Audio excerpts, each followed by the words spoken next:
यहाँ से स्टार्ट करेंगे। जो यूपीएससी प्रीलिम्स का भी एग्जाम होना है 25 मई को, ठीक है। तो उसके लिए यहाँ पर टेस्ट पेपर है, यहाँ जो खान जो जीएस क्लासेस है इसका यहाँ पर टेस्ट होगा, राइट। इसमें यहाँ पर देखो टेस्ट ये काफ़ी इंपॉर्टेंट है, इसलिए यहाँ पे मैं आपको करा रहा हूँ। देखो एक तो हमारा इकोनॉमिक सर्वे, ठीक है, यहाँ से होगा, प्लस इसमें आपका बजट भी यहाँ पर देखो क्वेश्चन मिलेंगे देखने को, और प्लस एक चीज़ जो काफ़ी इंपॉर्टेंट है, यहाँ पर जो मिनिस्ट्रीज़ हैं उनकी यहाँ पर जो रिपोर्ट्स आती है ना, कुछ हमारे जो भी मिनिस्ट्रीज यहाँ पर, मिनिस्ट्री ऑफ फिशरीज़ है, राइट, मिनिस्ट्री ऑफ हमारा होम अफेयर है, राइट, जितने भी मिनिस्ट्री यहाँ पर हैं उनकी यहाँ पर जो रिपोर्ट्स यहाँ पर इस बार एक साल की पूरी हैं उसमें भी यहाँ पर इसका क्वेश्चन आपको देखने को मिलेंगे, ठीक है। तो यहाँ से आपको 3 चीज़ कवर होंगी, इकोनॉमिक सर्वे, बजट और यहाँ पर जो इकोनॉमिक जो हमारी मिनिस्ट्रीज़ हैं जो हमारी गवर्नमेंट की, वो भी यहाँ पर, ठीक है। तो स्टार्ट करते हैं, टेस्ट नंबर यहाँ पर 17 रह गई है, ठीक है। इसको देखते हैं, स्टार्ट करते हैं क्वेश्चन 1 नंबर से। यहाँ से पहला क्वेश्चन है, भारतीय अर्थव्यवस्था के संबंध में सेवाकरण शब्द का तात्पर्य क्या है। जो सेवाकरण है उसका शब्द का तात्पर्य क्या है, राइट। देखो सेवाकरण है या इसको बोलते हैं विनिर्माण या सेवाकरण, ठीक है। विनिर्माण उत्पादन या और जो बिक्री में सेवाओं के बढ़ते उपयोग की संदर्भित करता है, राइट। उदाहरण के लिए यहाँ पर जैसे कि कार बनाने वाली जो कुछ फैक्ट्री है उसको संचालित करने के लिए जो आवश्यक इनपुट्स खरीदने के लिए जो इंजीनियरिंग जो होते हैं उसमें परामर्श देते हैं, और डिजाइन की सेवाओं के यहाँ पर साथ बिजली के साथ यहाँ पर सेवाओं को आवश्यकता जो होती है उसकी पूर्ति करते हैं, ठीक है। ये वे सेवाएं होती हैं जो निर्यात किए जाने के पहले वस्तु के मूल में हिस्सा बनती हैं, राइट। तो आंसर क्या होगा, सी हमारे यहाँ से इसका करेक्ट आंसर होगा, विनिर्माण उत्पादन और बिक्री सेवाओं को बढ़ना, ठीक है, या बढ़ता उपयोग। तो यहाँ पर क्या होगा, सी पहले का यहाँ से करेक्ट आंसर हो जाएगा। दूसरा क्वेश्चन है, तटीय जो यहाँ पर पर्यावास और मूर्ति जो हमारे आए हैं उसके लिए मैंग्रोव जो पहले मिट्टी, इसके संदर्भ में आपको विचार करना, मिट्टी काफ़ी ज़्यादा न्यूज़ में था, है ना। तो ये क्या है, इसके संदर्भ में आपको विचार करना है कि कौन सा स्टेटमेंट यहाँ से आपका सही होगा। पहला स्टेटमेंट देखते हैं, ये बोला है ये कार्यक्रम 9 तटीय राज्यों और 4 केंद्र शासित प्रदेशों को जो यूटीज होने उनके यहाँ पर कवर करता है, राइट। पहला क्या होगा, पहला स्टेटमेंट हमारे यहाँ से इसका करेक्ट है, क्योंकि ये कार्यक्रम 5 वर्षों के लिए 2023 से 2028 तक 9 तटीय जो राज्य है और 4 केंद्र शासित प्रदेशों को लगभग 540 वर्ग किलोमीटर के एरिया को कवर करेगा। पहला सही है। दूसरा, राज्य तटीय क्षेत्र प्रबंधन प्राधिकरण जो होता है वो कार्यक्रम के प्राथमिक कार्यान्वयन की एजेंसियां इसमें होंगी, ठीक है। जो हमारे राज्य तटीय जो क्षेत्र होंगे जो प्रबंधन प्राधिकरण होते हैं SCZM में, इसी कार्यक्रम के प्राथमिक कार्यान्वयन की यहाँ पर एजेंसियां होगी, ठीक है। सेकंड क्या होगा, सेकंड हमारा गलत, क्योंकि यहाँ पर ये एजेंसी नहीं होगी, ये हमारा होगा राज्य वन विभाग कार्यक्रम प्राथमिक जो कार्यान्वयन एजेंसी होंगी वो यहाँ पर इसकी होंगी, ठीक है। तो सेकंड हमारा गलत हो गया। तीसरा, कार्यक्रम में को प्रतिपूरक वनीकरण निधि प्रबंधन और योजना प्राधिकरण जो होता है ना, CAMPA, इसको और भारतीय जो महात्मा गांधी राष्ट्रीय ग्रामीण जो हमारी गारंटी अधिनियम है इसको लेकर धन प्राप्त होगा इससे, ठीक है। तीसरा क्या होगा, तीसरा हमारा करेक्ट है, क्योंकि ये कार्यक्रम को हमारे जो राज्य जो प्रतिपूरक वनीकरण है ना, CAMPA कैंपा जिसको बोलते हैं, और महात्मा गांधी जो आपके ग्रामीण रोजगार गारंटी योजना जिसको मनरेगा बोलते हैं, इसके साथ अन्य स्रोत के साथ भी धन यहाँ पर अभिसरण मोड पर लागू किया जाएगा, राइट। तो तीनों 2 स्टेटमेंट यहाँ से हमारे करेक्ट हैं, 1 और 3, ठीक है। दूसरे का आंसर हो जाएगा 1 और 3, आंसर सी यहाँ से करेक्ट हो जाएगा। क्वेश्चन नंबर 3, भारत के लॉजिस्टिक क्षेत्र के संबंध निम्नलिखित कथनों पर विचार करना है। भारतीय रेलवे IR विश्व का दूसरा सबसे बड़ा रेल नेटवर्क है, ठीक है। इंडियन रेलवे जो हमारा है ये विश्व का दूसरा सबसे बड़ा रेल नेटवर्क है। पहला स्टेटमेंट हमारा तीसरे का ये बोल रहा है, पहला गलत है। क्यों, क्योंकि भारतीय रेलवे जो है हमारा इंडियन रेलवे, भारतीय रेलवे जो है ये अमेरिका, चीन और रूस के बाद विश्व का चौथा सबसे बड़ा रेल नेटवर्क होगा, पहला यहाँ पर नहीं है, ठीक है। भारतीय रेलवे में होने वाले जो यात्री यातायात के जो पिछले वर्ष की तुलना में 8% की वृद्धि हुई है, और वित्त वर्ष 2024 में जो राजस्व अर्जित करने वाली जो माल ढुलाई है उसमें 5.2% की यहाँ पर वृद्धि देखी गई। हमारे इकोनॉमिक सर्वे और यहाँ पर जो बजट है उसमें यहाँ पर डेटा दिया गया था ये, ठीक है। इसको लेकर यहाँ पर क्वेश्चन है, तो पहला गलत हो गया। दूसरा, परिवहन सेवा, ठीक है, जो परिवहन सेवा है उसमें सड़क परिवहन सबसे अधिक सकल वर्धन जीवीए उत्पन्न करता है, राइट। सेकंड हमारा करेक्ट है, क्योंकि यहाँ पर जो परिवहन सेवा है उसके अंतर्गत सड़क परिवहन सबसे जो अधिक जीवीए है वो उत्पन्न करेगा, है ना, जो हमारा ग्रॉस वैल्यू एडेड होगा वो, राइट, सकल जो मूल वर्धन होगा ये, राइट। वित्त वर्ष जो हमारा है 23 के दौरान यहाँ पर परिवहन सेवा में कुल जीवीए सड़क उत्पादन का योगदान 78% था, राइट। तो आपको ये याद रखना है। आंसर क्या होगा, ओनली 2 करेक्ट है, सही पूछा है तो केवल 2 बी। क्वेश्चन नंबर 4 है, निम्नलिखित तथ्यों पर विचार करना है, ठीक है। देखते हैं इसमें, भारत का प्रति व्यक्ति कार्बन उत्सर्जन हाल ही में वैश्विक जो औसत है उससे यहाँ पर अधिक बढ़ गया है ना। चौथा क्या होगा, चौथा का पहला स्टेटमेंट हमारा गलत है, क्योंकि दुनिया के सबसे तेज़ी से जो बड़ी बढ़ती अर्थव्यवस्था है उसमें से एक होने वाले जो हमारे होने के बावजूद उसमें भारत की जो प्रति व्यक्ति कार्बन उत्सर्जन है उसमें वैश्विक जो औसत उस पर जो हमारा औसत मतलब इसका औसत जो सर्जन है ये 1/3 है, ठीक है। तो क्या होगा, पहला स्टेटमेंट हमारे यहाँ से ये गलत हो जाएगा, है ना। आगे, वैश्विक जलवायु परिवर्तन जो जोखिम सूचकांक है 2021 के अनुसार भारत जलवायु परिवर्तन के प्रति 7वां सबसे बड़ा या 7वां सबसे संवेदनशील देश होगा। सेकेंड हमारा स्टेटमेंट करेक्ट है, क्योंकि वैश्विक जलवायु जोखिम सूचकांक 2021 के अनुसार देश में भारत जलवायु जो हमारा परिवर्तन है उसके प्रति 7वां सबसे बड़ा संवेदनशील देश है। तीसरा, भारत में लक्ष्य 2030 तक 2.5 से 3 बिलियन तक जो टन कार्बन डाइऑक्साइड CO2 के समक्ष कार्बन सिंक यहाँ पर बनाना, राइट, ये इसका टारगेट होगा। तो तीसरा भी यहाँ से करेक्ट हो जाएगा, ये भी बात एकदम सही बोल रहा है। तो 2 हमारे स्टेटमेंट यहाँ से करेक्ट हैं, 2 और 3, और पहला यहाँ से स्टेटमेंट आपका गलत है। तो आंसर क्या हो जाएगा? आंसर हमारा हो जाएगा, पूछा है कौन सा सही है ना। तो 2 और 3 है, तो सी हमारा स्टेटमेंट क्या होगा यहाँ से, इसका करेक्ट आंसर होगा। सी क्या है इसका? चौथे का करेक्ट आंसर होगा, क्योंकि 2 और 3 करेक्ट है, पहला गलत था। क्वेश्चन नंबर 5, निम्नलिखित कथन पर आपको विचार करना है, ठीक है। कथन 1, भारत की जलवायु कार्रवाई विशेष रूप से अनुकूलन प्रयास अधिकांश घरेलू जो संसाधन उससे वित्त पोषित होते हैं, है ना। कथन 1 ये बोल रहा है। तो देखो यहाँ पे जो पहला कथन है ये हमारा जो कथन होगा ये आपका एकदम करेक्ट बता रहा है ना। दूसरा, विकासशील देशों को अंतर्राष्ट्रीय वित्त का प्रवाह अत्यधिक अपर्याप्त है तथा इनसे संबंध पूर्वाग्रह है, राइट। सेकंड क्या होगा? सेकंड भी बात हमारे यहाँ से इसकी करेक्ट है ना। देखो इसके बारे में देखते हैं, जो हमारा जलवायु अनुकूलन है परिवर्तन उसके प्रभावों से समायोजित करने के लिए उन पर केंद्रित जो हमारी पहले से यहाँ पर चल रहे हैं जो प्रयास है, जबकि यहाँ पर जलवायु जो संबंध है उसका उद्देश्य होता है जो ग्रीन हाउस गैस है उसके उत्सर्जन को जलवायु परिवर्तन के कारण कम करना या रोकना, राइट। और जलवायु जो हमारी कार्रवाई है उसको ज़्यादातर घरेलू संसाधनों के लिए वित्त पोषित किया जा सकता है। और भारत का अनुकूल जो वित्त व्यय है ये 16 और वित्त वर्ष हमारा 22 के बीच यहाँ पर जो सकल घरेलू उत्पाद था 3.7 से बढ़कर 5.6 हो गया है ना। कितना हो गया? 5.6 हो गया। ऐसा इसलिए क्योंकि यहाँ पर जो अंतर्राष्ट्रीय वित्त का प्रवाह है पूरी तरह से अपर्याप्त है और इसमें संबंध जो हमारे पूर्वाग्रह है, उदाहरण के लिए 2021-22 जो हमारे बहुपक्षी जो विकास बैंक है MDB, ये इसके द्वारा जलवायु संबंध के लिए 30.4 जो बिलियन डॉलर है इसको लेकर जारी यहाँ पर किए गए जो डेटा है उसकी अवधि के दौरान यहाँ पर जलवायु अनुकूलन के लिए 16.4 बिलियन अमेरिकी डॉलर यहाँ पर जारी किए गए थे, है ना। तो दोनों बातें हमारी यहाँ से इसकी करेक्ट होंगी, राइट। तो आंसर क्या होगा? 5वें का जो आंसर हमारा होगा यहाँ से ए स्टेटमेंट इसका करेक्ट होगा, ठीक है। थोड़ा सा टफ था क्वेश्चन ये वाला, बट आपको याद रखना है पहला करेक्ट है ना। आगे देखते हैं क्वेश्चन नंबर 6, भारत के ऊर्जा संक्रमण उद्देश्य के संदर्भ में निम्नलिखित कथन पर विचार करना है। जो भारत के ऊर्जा संक्रमण उद्देश्य है उसके संदर्भ में आपको बताना है कि कौन सा स्टेटमेंट यहाँ से सही होगा, ठीक है। पहला, भारत की कुल स्थापित विद्युत उत्पादन क्षमता का 45% से अधिक गैर जीवाश्म स्रोतों से प्राप्त होता है ना। पहला क्या होगा? जैसे छठा क्वेश्चन है, जो हमारा क्वेश्चन है इसका पहला स्टेटमेंट आपका करेक्ट है, राइट। क्योंकि जो भारत है उससे गैर जीवाश्म ईंधन का स्रोत 213 ठीक है 701 मेगावाट की स्थापित जो हमारी विद्युत उत्पादन क्षमता है उसने हासिल की है, जो वर्तमान कुल लागत क्षमता का 46.8% यहाँ पर है, ठीक है। NDC का लक्ष्य हमारा 2030 तक 50% तक पहुँचना।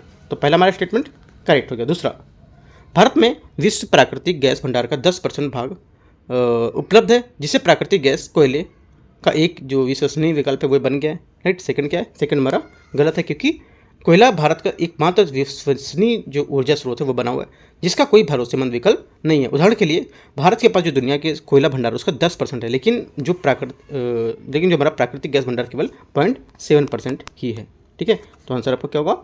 आंसर आपका यहाँ से दूसरा गलत हो जाएगा। तो मतलब दूसरा हमारा स्टेटमेंट गलत हो जाएगा। तो आंसर क्या होगा? आंसर हमारा हो जाएगा, पूछा सही कौन सा है, पहला सही था दूसरा गलत था, तो ए स्टेटमेंट यहाँ से छठे का करेक्ट आंसर हो जाएगा। क्वेश्चन नंबर 7, क्वेश्चन 7 है, निम्नलिखित कथन पर विचार करना है। वैश्विक ग्रीन हाउस गैस उत्सर्जन का लगभग 2/3 भाग घरेलू उपयोग से आता है, ठीक है। सातवें का क्या होगा? पहला स्टेटमेंट करेक्ट है, एकदम सही बोला है, क्योंकि यहाँ पर घरेलू उपभोग जो वैश्विक ग्रीन हाउस गैस है इसका उत्सर्जन का 2/3 हिस्सा जब यहाँ पर आता है, जबकि खाद्य जो अपशिष्ट है उसमें उत्सर्जन का 8% है। इसको जलवायु जो कार्रवाई उसके लिए यहाँ पर जीवन जो शैली है उसमें यहाँ पर संशोधन करने का महत्वपूर्ण उजागर करती है, ठीक है। तो पहला स्टेटमेंट हमारा यहाँ से करेक्ट हो जाएगा। दूसरा है, भारत के पर्यावरण के लिए जीवन शैली जो लाइफ मिशन है ना, इसका लक्ष्य 2028 तक भारत के न्यूनतम 80% गाँव को यहाँ पर शहरी स्थानीय निकायों को पर्यावरण का अनुकूल बनाना, राइट। सेकंड क्या होगा? सेकंड हमारे यहाँ से स्टेटमेंट करेक्ट है, राइट, क्योंकि 2021 में जो ग्लासगो हमारा COP26 था उसमें लाइफ जो स्टाइल जो हमारा फॉर एनवायरनमेंट जो है लाइफ मिशन की शुरुआत की गई थी। इसका उद्देश्य था कि 2028 तक भारत के जो न्यूनतम 80% गाँव उसके शहरी स्थानीय निकायों को वहाँ पर पर्यावरण का अनुकूल बनाना, ठीक है। तो सेकंड हमारा करेक्ट है, पहला भी करेक्ट है। ये जो लाइफ वाला है ये मैंने आपको डेली टारगेट जो चल रहा है, डेली टारगेट में पूरा टॉपिक दिया था आपको, है ना। कि जरूरी कि क्वेश्चन इतने से ही पूछे कितना यहाँ पर डेटा दे रखा है उसने, और भी वो डेटा पूछ सकते हो। करीब मैं एक पेज का पूरा यहाँ पर लाइफ के मिशन के बारे में आपको बताया था कि यहाँ पर ये है ना। तो मैं आपको डेली टारगेट अगर डेली करते रहते आप तो आप यहाँ से आपको क्वेश्चन ये वाला करेक्ट होना चाहिए, है ना। पहला भी मैंने यहाँ पे बात आपको की थी इसको लेके, ठीक है। और तीसरा स्टेटमेंट इसको भी मैंने आपको बताया था कि ये स्टेटमेंट जो हमारे हैं काफ़ी इंपॉर्टेंट है ना। तो जितने भी डेली टारगेट्स मुझे कहता हूँ, डेली टारगेट जो हमारे करंट अफेयर्स देता हूँ काफ़ी इंपॉर्टेंट है। जो डेली टारगेट के जो स्टैटिक टॉपिक देते हैं वो भी टॉपिक बहुत हमारे इंपॉर्टेंट है ना, क्योंकि जो टॉपिक हमारे इंपॉर्टेंट न्यूज़ में चल रहे हैं उसको लेके मैं आपको यहाँ पर क्वेश्चन देता हूँ, ठीक है। जैसे कि अभी हमारा 1935 का लास्ट टाइम यूपीएससी ने क्वेश्चन पूछा था, भारत शासन निधि 1935, तो क्या इसका यहाँ पर 90 साल पूरा हो गया था, है ना। तो इस वजह से इस क्वेश्चन पूछा गया था। तो ऐसे ही क्वेश्चन मैंने और भी फ्रेम करके रखे हैं जिसका 100 साल पूरा, 10 साल पूरा, 50 साल पूरा हो रहा है, 120 साल, 150 साल पूरा हो रहा है, उसको लेकर मैंने हिस्ट्री के भी क्वेश्चन निकाल के रखे हैं। तो मैं टारगेट में जल्दी वो भी आपको कराने वाला हूँ, ठीक है। तो जुड़ते रहे टारगेट से भी, काफ़ी अच्छे यहाँ पर जो टारगेट रहेगा वो मैं आपको कराता जा रहा हूँ। रोज़ आपको डेली मिलता है यूट्यूब पर सुबह 9 से 9:30 बजे के बीच, है ना। तो यहाँ से आपको कवर करना रहता है पूरे दिन का क्या क्या आपको पढ़ना है, ठीक है। आते हैं अपने क्वेश्चन में। पहला दूसरा हमारा करेक्ट था। तीसरा, भारत में प्रति व्यक्ति प्लास्टिक खपत वैश्विक औसत 35% किलोग्राम से अधिक है, 35 किलोग्राम से अधिक है, ठीक है। तीसरा क्या होगा, तीसरा हमारा स्टेटमेंट यहाँ से गलत होगा। क्यों? क्योंकि ये बात देखो मैंने आपको बताई थी पहले कि 2050 तक जो प्लास्टिक प्रदूषण है ये ग्रीन हाउस उत्सर्जन का 15% होगा। कि कितना होगा? 15% होगा। और भारत में प्रति व्यक्ति जो प्लास्टिक की खपत है वो 14 किलोग्राम है, जो प्रति व्यक्ति औसत से 35 किलोग्राम से बहुत कम है। तो आंसर क्या होगा? ओनली 1 और 2 करेक्ट है। तो आंसर हमारा हो जाएगा ए स्टेटमेंट सही है, ठीक है। क्वेश्चन नंबर 8, समाचारों में चर्चित में रहे शब्द गिनी गुणांक किससे संबंधित है ना। गिनी गुणांक काफ़ी न्यूज़ में था, है ना। क्या है ये भी मैंने आपको गिनी गुणांक के बारे में बताया, वो टारगेट में याद रखना है। यहाँ से देखो जिसमें 100 क्वेश्चन में करा रहा हूँ ना, कम से कम इसमें आपको 50 से 60 क्वेश्चन के डेली टारगेट से ही देखने को मिलेंगे, है ना। इस वजह से मैंने आपको डेली टारगेट बोला, काफ़ी इंपॉर्टेंट है, आपको पढ़ते जाना है। ये गिनी गुणांक के बारे में मैंने आपको बताया था यहाँ पर कि आपको करना है, काफ़ी इंपॉर्टेंट एग्जाम के लिए। ये देखो क्वेश्चन यहाँ पे पूछा गया है, ठीक है। हो सकता है एग्जाम में भी क्वेश्चन पूछा जाए, राइट। तो यहाँ से हमारा जो 8वां क्वेश्चन है इसका आंसर हो जाएगा, ये किसी जनसंख्या में आर्थिक समानता का एक क्या माप होता है, ठीक है। गिनी गुणांक हमारी जनसंख्या में जो आर्थिक समानता होती है उसका सांख्यिकीय माप होता है, जिसमें गुणांक 0 और समानता, 0 का मतलब पूर्ण समानता और 1 का अर्थ होता है पूर्ण असमानता, इसको दर्शाता है। भारत में हाल ही में जो ग्रामीण वित्त वर्ष 23 था उसमें 0.266, ठीक है, इतना यहाँ पर दर्शाया गया था, ठीक है। और वित्त वर्ष 24 में हमारा 0.237 यहाँ पर दिखाया गया था। और शहरी क्षेत्रों में 2023 में ये दिखाया गया था 0.31 और 2024 में दिखाया गया 0.28। इन दोनों के लिए पर गिनी गुणांक में जो सुधार रूप से असमानता में कमी देखी गई है ना। तो आंसर डी यहाँ से करेक्ट आंसर हो जाएगा, ठीक है, 8वें का। क्वेश्चन नंबर 9, भारत की स्कूली शिक्षा प्रणाली के संदर्भ में निम्नलिखित पर विचार करना है। देश में सरकारी स्कूलों और निजी स्कूलों की संख्या लगभग समान है, ठीक है। 9वें का क्या होगा? 9वें का यहाँ से जो हमारा पहला स्टेटमेंट होगा ये आपका गलत हो जाएगा। क्यों? क्योंकि यहाँ पर कुल देखो, यहाँ पर सरकारी स्कूल है उसका कुल 69% हिस्सा यहाँ पर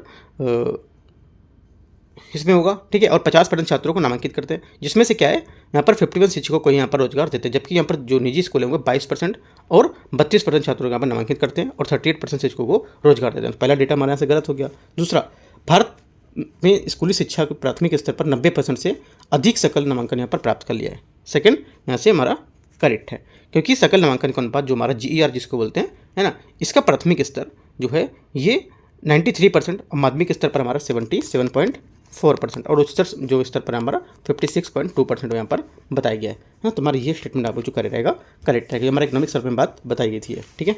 आंसर क्या होगा? ओनली 2 करेक्ट है, तो सही पूछा है तो 9वें का बी। देखो जो पेपर मैं करा रहा हूँ 17 नंबर, मैं 17 नंबर ही क्यों पेपर करा रहा हूँ, काफ़ी इंपॉर्टेंट है। इससे पहले देखो 16 नंबर था और 15 नंबर था, ठीक है, वो भी काफ़ी इंपॉर्टेंट है ना, वो भी मैं कराऊंगा। और एक टेस्ट नंबर भी 18 भी होने वाला है कुछ टाइम में, तो वो भी मैं कराऊंगा, जो क्योंकि काफ़ी इंपॉर्टेंट जो भी लास्ट के पेपर हो रहे हैं बहुत इंपॉर्टेंट है ना। तो वो भी मैं इस वजह से बीच बीच के पेपर कर रहा हूँ जो काफ़ी इंपॉर्टेंट हमारे एग्जाम के लिए हैं, ठीक है। क्वेश्चन नंबर 10 देखते हैं यहाँ से। क्वेश्चन 10 है, भारत के सार्वजनिक जो स्वास्थ्य व्यय के संदर्भ में विचार करना है। कुल स्वास्थ्य व्यय सरकारी स्वास्थ्य व्यय का लगभग 2021 से 22 तक 48% तक पहुंच गया है ना। 10वें का हमारा पहला स्टेटमेंट ये बोला है, एकदम करेक्ट बात है, क्योंकि राष्ट्रीय स्वास्थ्य जो हमारा लिखा है ये 21-22 के अनुसार जो वित्त वर्ष 22 था उसमें कुल स्वास्थ्य जो था हमारा कुल स्वास्थ्य था उसमें जो GDP था उसका 3.8% यहाँ पर था, ठीक है। और सरकारी व्यय का यहाँ पर कुल हिस्सा यहाँ कितना था? 15 में वित्त वर्ष जो था उसमें 29% बढ़कर यहाँ पर 48% हो गया है 2022 के वित्त वर्ष में, ठीक है। तो हमारा पहला स्टेटमेंट यहाँ से इसका करेक्ट हो गया, ठीक है। दूसरा, पिछले कुछ वर्षों में कुल स्वास्थ्य व्यय में आउट ऑफ पॉकेट व्यय के यहाँ पर भाग बढ़ा हुआ है ना। सेकंड क्या होगा, सेकंड बात हमारी गलत है, क्योंकि सरकारी यहाँ पर जो सरकारी स्वास्थ्य व्यय है उसमें वृद्धि के साथ साथ यहाँ पर जो सह संबंधित जो हमारे इसी अवधि के दौरान क्या था, द आउट ऑफ जो पॉकेट व्यय था इसमें हिस्सा 62.6 से घटकर 39% हो गया था, है ना, घटकर, ना कि यहाँ पर इसका भाग बढ़ा था। कुल स्वास्थ्य व्यय में पूंजीगत व्यय का भाग 2015-16 में स्थिर भी बना हुआ था, है ना, क्या हुआ था, स्थिर बना। तीसरा भी हमारा गलत है, क्योंकि वित्त वर्ष 16 की तुलना में वित्त वर्ष 22 में पूंजीगत व्यय की हिस्सेदारी में 12% या 12.7% बोल सकते हो, इसकी यहाँ पर बढ़ोतरी देखी गई थी या वृद्धि देखी गई थी, है ना, जो हमारा स्वास्थ्य बुनियादी ढांचे के विस्तार को दर्शाता है। तो ये हमारा स्टेटमेंट गलत है, ये गलत है। तो आंसर क्या हो जाएगा, आंसर पूछा सही कौन सा है, तो सिर्फ एक करेक्ट है, दूसरा गलत था, तीसरा गलत था, केवल एक 10वें का। क्वेश्चन नंबर 11 देखते हैं। क्वेश्चन 11 है, भारत में आर्थिक सर्वेक्षण 2024-25 के अनुसार समृद्धि और विकास के संदर्भ में निम्नलिखित तथ्यों पर विचार करना है। वित्त वर्ष 2025 में कृषि क्षेत्र की वृद्धि दर 2016 के बाद पहली बार औद्योगिक क्षेत्र में अधिक रहने का अनुमान दिखाया गया है ना। पहला क्या होगा, पहला स्टेटमेंट हमारा ऐसे इसका गलत है, क्योंकि कृषि क्षेत्र में वित्त वर्ष 25 में 3.8% की वृद्धि के साथ साथ उछाल में आने की उम्मीद है, जबकि औद्योगिक क्षेत्रफल में 6.2% की दर से वृद्धि का अनुमान यहाँ पर बताया गया, जो मुख्य रूप से मजबूत निर्माण गतिविधियों को उपयोगिता को सुधार करने को समर्पित करता है। तो हमारा पहला यहाँ से करेक्ट हो जाएगा। दूसरा, सॉरी, पहला हमारा यहाँ से गलत होगा, है ना। दूसरा, वित्त वर्ष 2025 में अर्थव्यवस्था के सभी 3 क्षेत्रों में सेवा क्षेत्र में सबसे अधिक दर यहाँ पर वृद्धि होने का अनुमान बताया गया है। काफ़ी इंपॉर्टेंट पॉइंट है, ये वाला याद रखना है, और करेक्ट भी है ना, क्योंकि सेवा क्षेत्र में हमारी वृद्धि का अग्रणी जो चालक है ये बना हुआ है ना। और इसमें क्या वित्त वर्ष 2025 में अनुमानित 7.2% से विस्तार हुआ है इसका, जो प्राथमिक और द्वितीयक क्षेत्र में अधिक, और ये गति मुख्य रूप से निम्नलिखित द्वारा संचालित, जैसे कि यहाँ पर वित्तीय सेवाएं है ना, वित्तीय सेवाएं वृद्धि देखी गई है, और यहाँ पर जो रियल एस्टेट है, व्यवहारिक जो सेवाएं हैं, इसमें भी यहाँ पर हमारी निवेश में वृद्धि देखी गई है। लोक प्रशासन रक्षा में यहाँ पर सरकारी व्यय को लेकर जो कुछ वृद्धि देखी गई, और आईटी जो हमारे जो प्रौद्योगिकी आधारित सेवाएं हैं उसमें भी यहाँ पर मांग को बढ़ता हुआ देखा गया। तो हमारा ये स्टेटमेंट आपका करेक्ट है, तो 2 हमारा से सिर्फ स्टेटमेंट यहाँ से करेक्ट होगा, बी यहाँ से करेक्ट आंसर हो जाएगा 11वें नंबर का।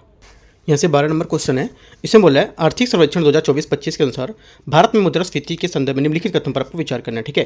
पहला, भारत में खाद्य मुद्रास्फीति मुख्यतः सब्जियों और दालों से संबंधित होती है, राइट।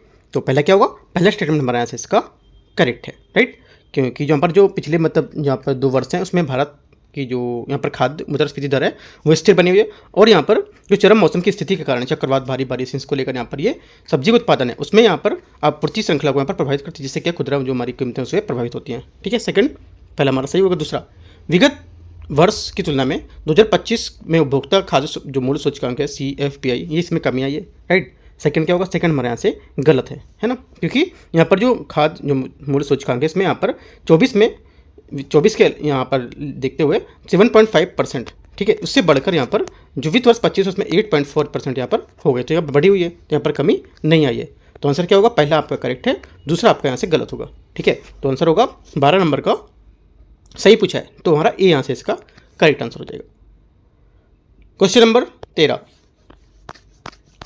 नंबर क्वेश्चन है, आर्थिक सर्वेक्षण 24-25 के अनुसार निम्नलिखित में से कितने उप क्षेत्रों को औद्योगिक क्षेत्र के अंतर्गत यहाँ पर शामिल किया गया है। इतने कौन से उप क्षेत्र हैं इसमें यहाँ पर औद्योगिक क्षेत्र को यहाँ पर शामिल किया गया है। तो करेक्ट आंसर यहाँ से क्या हो जाएगा, देखते हैं। देखो, पहला एक तो यहाँ पर हो जाएगा, एक आपका खनन और उत्खनन, ठीक है, विद्युत निर्माण और विनिर्माण, इन सभी को क्या हमारे जो उप क्षेत्र है इसको औद्योगिक क्षेत्र के अंतर्गत यहाँ पर शामिल किए गए, तो सभी 4 हमारे इसका आंसर हो जाएगा, ठीक है। 13 का जो औद्योगिक क्षेत्र इसमें वे उद्योग शामिल होते हैं जो कच्चे माल से तैयार वस्तु के उत्पादन में संबंधित होते हैं, और औद्योगिक क्षेत्र को द्वितीय क्षेत्र के रूप में यहाँ पर भी जाना जाता है। इसमें हमारे 4 उप क्षेत्र शामिल होते हैं, जैसे कि आपको बताया मैंने, खनन है ना, और उत्खनन, बिजली, गैस जलापूर्ति, और हमारी जो उपयोगिताएं होती है निर्माण, ये सब शामिल होते हैं, ठीक है। 2 एक्स्ट्रा जो पॉइंट मैंने बताए वो भी आप यहाँ पे याद कर सकते हो। तो आंसर हमारा 13 का डी करेक्ट होगा, राइट।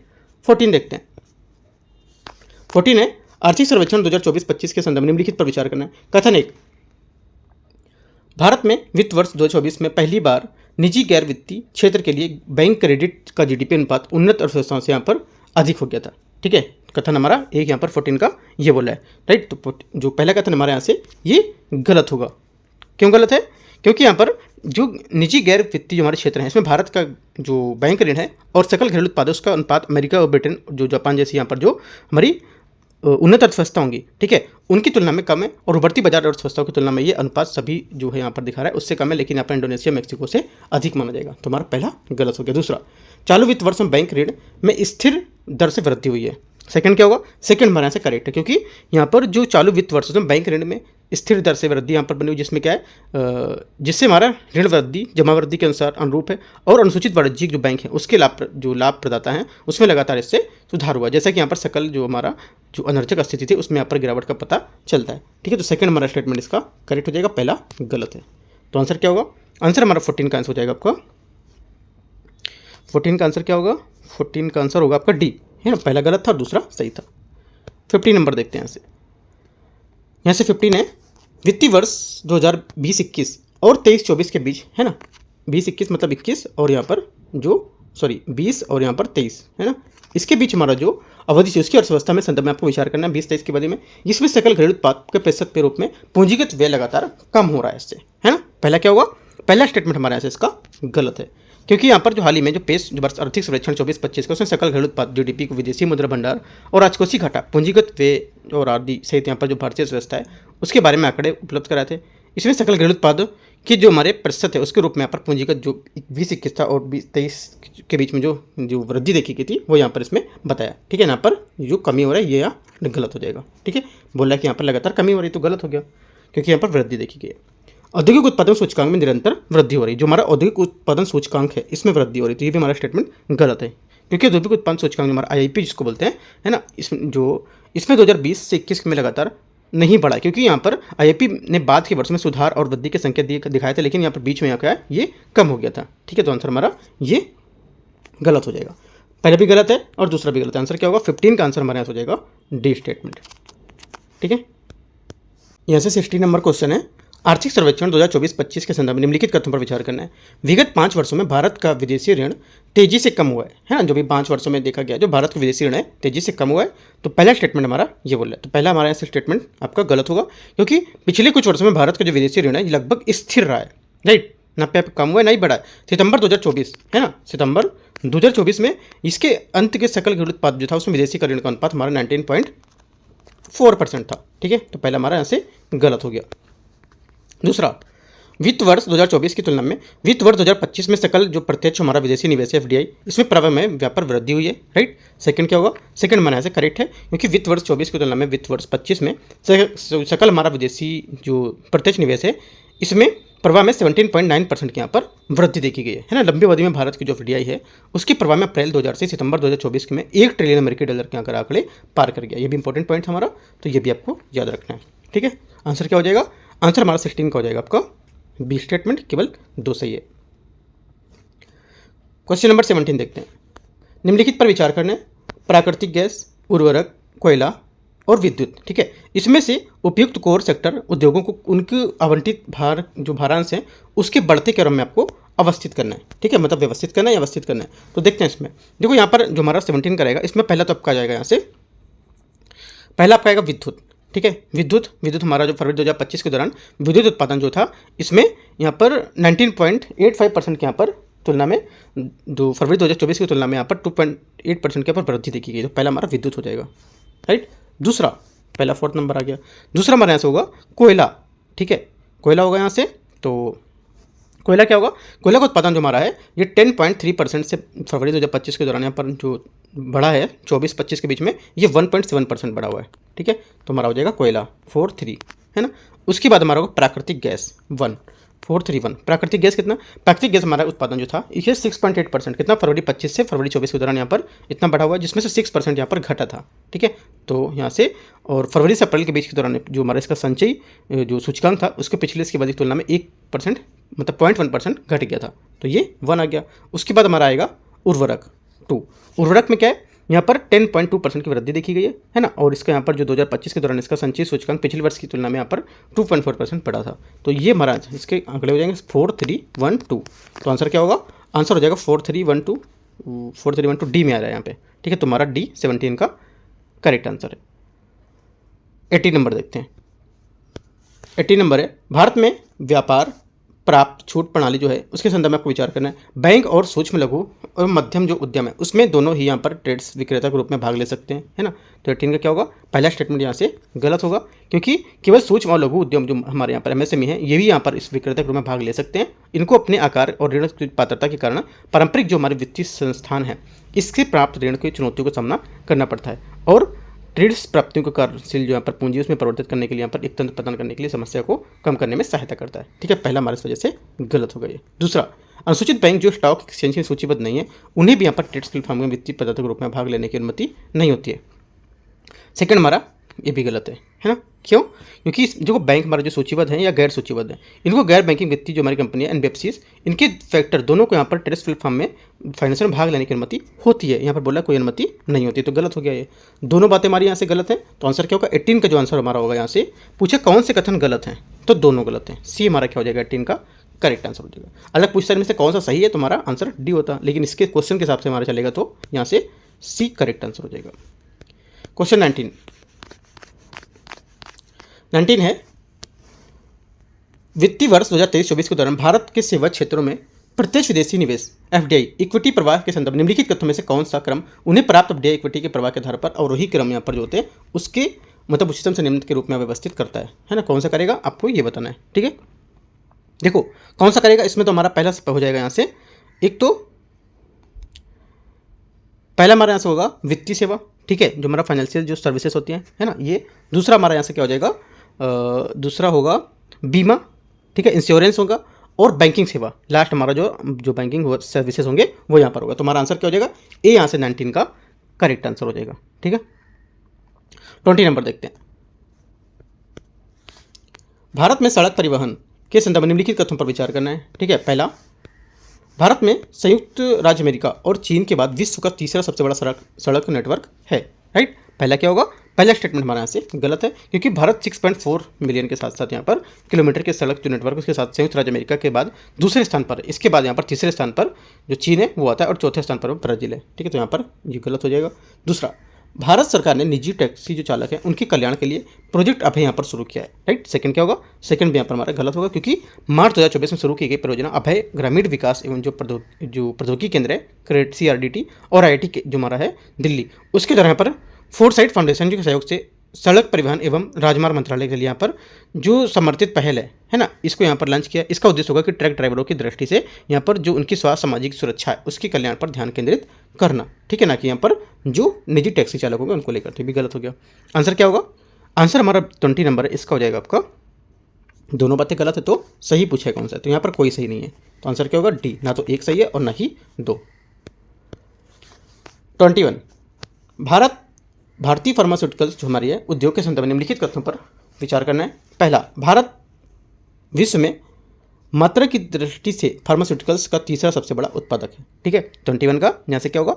21 का पहला स्टेटमेंट हमारा यहाँ से करेक्ट हो जाएगा, क्योंकि भारत संयुक्त राज्य अमेरिका और चीन के बाद मात्रा के हिसाब से फार्मास्यूटिकल्स उत्पादन में वैश्विक स्तर पर तीसरे स्थान पर है। साथ ही मूल्य के मामले में भारत वैश्विक फार्मास्यूटिकल उत्पादन में 14वें स्थान पर है। ठीक है, तो आंसर हमारा क्या हो जाएगा? आंसर हमारा हो जाएगा पहला, यहाँ से इसका करेक्ट हो जाएगा। दूसरा कथन मेरा पहला करेक्ट है। मात्रा की दृष्टि से वैश्विक जो हमारी जेनरिक दवा निर्यात है भारत का हिस्सा आधे से अधिक है, ये गलत है ना? क्यों? क्योंकि भारत जो वैश्विक जो हमारी जेनरिक दवाएं हैं उसका सबसे बड़ा प्रदाता, लेकिन मात्रा के हिसाब से ये वैश्विक जेनरिक दवा का आपूर्ति करता है 20% से योगदान देता है, आधे से अधिक यहाँ पर नहीं देता है ना? कितना देता है? ओनली 20%, ना कि आधे से अधिक। तो ये गलत हो गया। पहला करेक्ट है कथन, दूसरा कथन यहाँ से गलत है, तो आंसर क्या होगा? 21 का आंसर हो जाएगा हमारा। एक सही है और दूसरा नहीं, ये नहीं होगा। 21 का सी होगा, एक सही है और दूसरा गलत है ये वाला सी नंबर यहाँ से 21 का करेक्ट आंसर होगा। 22 है, हाल ही में समाचारों में देखा गया शब्द फ्रेंडसोरिंग निम्नलिखित में से किस व्यापार प्रथा को संदर्भित करता है? जो फ्रेंडसोरिंग है निम्नलिखित में से किस व्यापार संस्था को यहाँ पर संदर्भित करता है? तो करेक्ट आंसर हमारा जो हो जाएगा 22 का यहाँ से हो जाएगा आपका। देखो, जो वर्तमान में हमारे वैश्विक व्यापार सिर्फ क्या पैसे के बारे में नहीं है, यह सिर्फ आपका विश्वास और सुरक्षा के बारे में भी होता है। ठीक है, राजनीतिक जो तनाव है, आर्थिक जो निश्चितता है और स्थिरता आवश्यकता के कारण यहाँ पर देश अपनी आपूर्ति श्रृंखला उसको प्रबंधित करके जो तरीके हैं वो बदल रहे हैं, जिससे क्या होगा? हमारे आर्थिक जो हमारे विभिन्न व्यापार होंगे उसमें रणनीतियाँ उभरेंगी। ठीक है, तो हमारा यहाँ से जो आंसर होगा 22 का ये हो जाएगा। इसका उद्देश्य व्यापार के प्रभाव और व्यवधान से बचने के लिए आपूर्ति श्रृंखला को विभिन्न देशों में पुनः स्थापित करना। सी हमारे यहाँ से इसका करेक्ट आंसर हो जाएगा। ठीक है, 22 हो गया। 23 नंबर देखते हैं। 23 है, निम्नलिखित कथनों पर आपको विचार करना है। ऐसे देखते हैं। कथन 1, भारत पिछले 5 वर्षों से लगातार व्यापारिक घाटे का सामना कर रहा है ना? 23 का ऐसे क्या होगा? पहला स्टेटमेंट जो हमारा यहाँ से रहेगा इसका ये करेक्ट है, ठीक है। पहला कथन हमारा जो कथन बोला एकदम करेक्ट है। दूसरा, भारत में निवल सेवा आय लगातार बढ़ रही है ना, जो हमारा निवल सेवा लगातार बढ़ रही है ना, ये भी यहाँ पर हमारा स्टेटमेंट जो एकदम करेक्ट है। लेकिन देखो यहाँ पर बोला है 5 वर्षों में लगातार व्यापारिक घाटे की बात कर रहा है, तो यहाँ पर निवल सेवा की बात कर रहा है ना। स्टेटमेंट बट दोनों सही है, पहले स्टेटमेंट हमारा पहला भी सही, स्टेटमेंट दूसरा भी सही, लेकिन यहाँ पर इसकी व्याख्या नहीं कर रहा है। यहाँ पर निवल सेवा की बात कर रहा है, यहाँ पर आपकी व्यापारिक घाटे की बात कर रहा है। तो आंसर क्या होगा? आंसर हमारा 23 का हो जाएगा बी, है ना। ये भी एक समस्या है कि आप सही है लेकिन इसकी व्याख्या नहीं कर रहा है, तो हमारा आंसर क्या होगा? बी। सबसे कठिन जो क्वेश्चन हमारे माने आते हैं, एक कथन 1 और कथन 2, ये वाले क्वेश्चन माने आते हैं, क्योंकि एक तो पहले इनको बताओ सही है या गलत है, उसमें पहले 50% रिस्क लो। 50% अगर आंसर हमारा निकल भी आए तो उसका एक रिस्क और है कि यहाँ पर व्याख्या कर रहा है या नहीं कर रहा है ना, वो भी आपको बताना रहता है। तो आंसर हमारा बी यहाँ से करेक्ट। तो इसलिए थोड़ा सा ध्यान में रखकर इनको क्वेश्चन को करना है, ठीक है।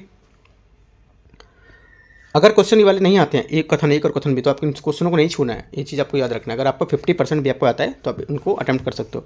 अगर 50% से कुछ भी कम आपको डाउट है इस क्वेश्चन को लेकर ऐसे, तो आपको छोड़ना है क्वेश्चन को, ठीक है। क्वेश्चन 24, निम्नलिखित पर विचार करना है। अमेरिकी डॉलर, यूरो, भारतीय रुपया और विशेष आहरण अधिकार SDR जिसको बोलते हैं, ठीक है। इसमें बोला है आर्थिक सर्वेक्षण 2024-25 के अनुसार निम्नलिखित में से कौन सा भारत के बाह्य ऋण को मुख्य रूप से निर्धारित करने के लिए उपयोग की जाने वाली आरोही क्रम की मुद्रा का व्यवस्था को सबसे अच्छा वर्णन करता है, ठीक है। तो यहाँ से जो सबसे अच्छा वर्णन करेगा इसका ये हो जाएगा आपका यहाँ से, एक तो देखो बाहरी ऋण से तात्पर्य होता है किसी देश के जो ऋण है उससे हिस्से में से जो वाणिज्यिक बैंक के सरकार या अंतर्राष्ट्रीय वित्तीय जो हमारे संस्थान है, ठीक है, उनसे यहाँ पर जो विदेशी उधारदाता होंगे उससे उधार लिया जाता है। ये आमतौर पर विदेशी मुद्राओं से होता है, जो बाहरी ऋण का यहाँ पर प्रबंधन करने के लिए अर्थव्यवस्था में स्थिरता को महत्वपूर्ण बताते हैं, ठीक है।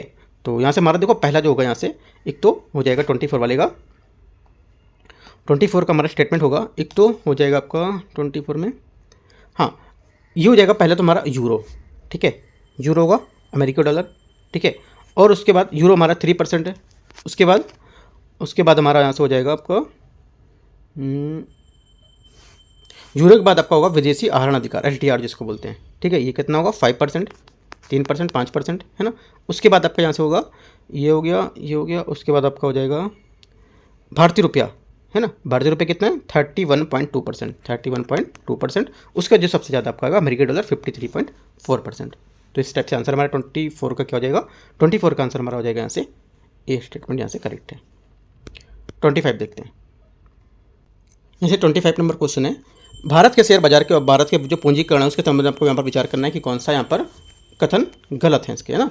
बॉम्बे स्टॉक एक्सचेंज BSE और सूचीबद्ध जो शेयर हैं उसी कुल बाजार पूंजीकरण 2023 में पहली बार 5 ट्रिलियन अमेरिकी डॉलर से ऊपर बंद हुआ था, ठीक है। तो यहाँ से क्या होगा? पहला स्टेटमेंट यहाँ से गलत होगा, क्योंकि हमारी लंबी अवधि जो है उसके आधार पर भारतीय बाजार विश्व का सबसे अच्छे प्रदर्शन करने वाले बाजारों में से एक है ना। और 23 मई 2024 को जो BSE सूचीबद्ध शेयर था उसमें कुल बाजार का पूंजीकरण पहली बार 5 ट्रिलियन अमेरिकी डॉलर तक ऊपर बंद हुआ था, है ना। तो यहाँ पर ये हमारा गलत स्टेटमेंट हो जाएगा। दूसरा, BSE का बाजार पूंजीकरण GDP का अनुपात 100% से कम है, सेकंड भी गलत है, क्योंकि बॉम्बे स्टॉक एक्सचेंज जो हमारा है BSE का बाजार पूंजीकरण और GDP का जो अनुपात है ये हमारा दिसंबर जो 2024 है उसके अंत में 136% रहा था, जिसमें पिछले 10 वर्षों का उल्लेखनीय वृद्धि थी। यहाँ पर 100% से कम बोला है, तो गलत है, क्योंकि 100% से अधिक था। ये पहला भी गलत है, दूसरा भी गलत है।